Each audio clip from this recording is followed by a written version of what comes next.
اوہو، یہ دیکھیں، ظاہر ہے کہ یہ بادشاہ بہت غصے میں ہے۔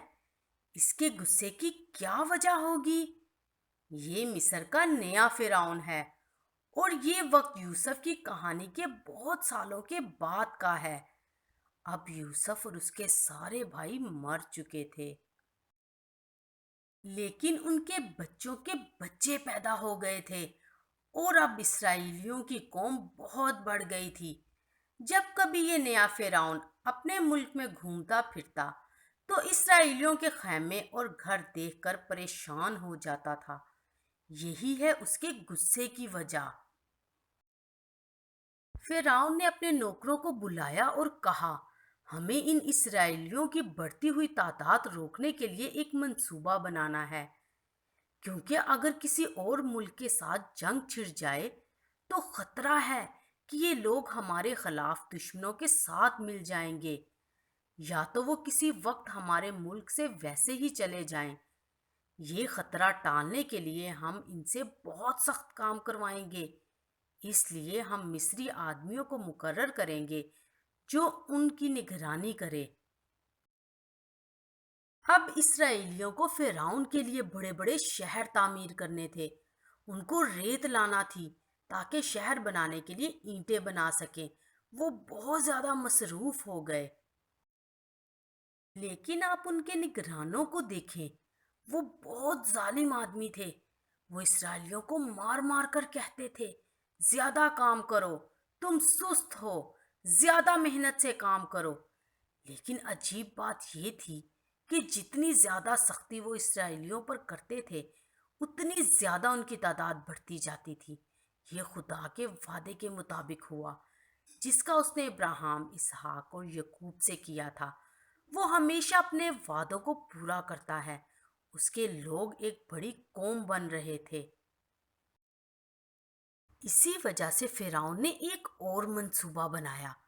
اس نے اسرائیلی دائیوں کو اپنے محل میں بلایا۔ دائیوں سے مراد نرسوں جیسی عورتیں ہیں جو کسی بچے کی پیدائش کے موقع پر مدد کے لیے ماؤں کے پاس جاتی ہیں۔ فرعون نے انہیں حکم دیا، جب تم کسی بچے کی پیدائش کے وقت دیکھتی ہو کہ بچہ لڑکا ہے تو اسے جینے نہ دو، اگر لڑکی ہو تو وہ زندہ رہ سکتی ہے۔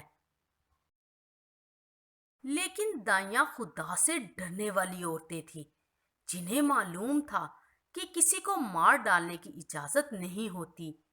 وہ یہ بھی جانتی تھی کہ ہر بچہ خداوند کی طرف سے برکت ہے، اس لیے جب وہ ماؤں کی مدد کرتی تھی تو انہوں نے کسی بھی بچے کو نہیں مرنے دیا۔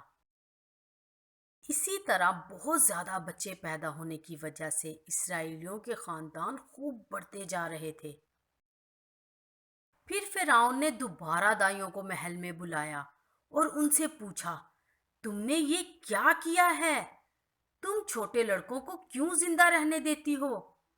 انہوں نے جواب دیا، اس لیے کہ ہمارے ان ماؤں کے پاس پہنچنے سے پہلے تو بچہ پیدا ہو چکا ہوتا ہے۔ چونکہ دائیوں نے خداوند کی فرما برداری کی، اس لیے اس نے ان کو برکت دی اور ان کے اپنے بچے پیدا ہوئے۔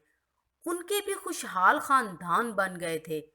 جب آپ خداوند کی فرما برداری کرتے ہیں تو وہ خوش ہوتا ہے اور اپنے طریقے سے آپ کو اجر بھی دے سکتا ہے۔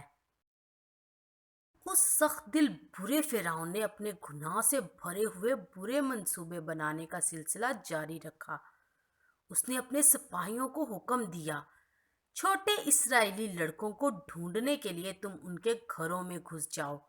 اگر لڑکا مل جائے تو اسے لے کر دریا میں پھینک دو۔ میں نہیں چاہتا کہ اسرائیلیوں کی بڑی اور مضبوط قوم میرے ملک میں رہے۔ اب خداوند کیا کرے گا؟